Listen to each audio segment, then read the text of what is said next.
Hi, this is Nolan from Benchmark, and in today's video I'm going to show you how to import a routing profile into FieldGenius. Now, I have my routing profile as an XML, so this is going to be as simple as importing an XML. So what I'm going to do to begin here is from the main menu, I'm going to click on Import. Now, from my file type dropdown, I'm going to want to make sure that I have LandXML file selected. And with it selected here, I'm going to click on Browse this device and locate my file.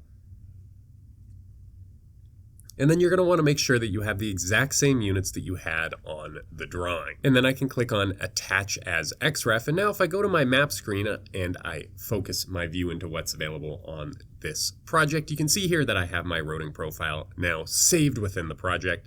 And if I click it, I can begin to stake it and work on it just as I so desire. But for now, that is everything in today's video. That is how you import a routing profile into FieldGenius. And if you have any questions about anything you've seen in today's video or any questions about anything you've seen on our YouTube channel, give us a call at 1-888-286-3204 or visit us on the web at bench-mark.ca.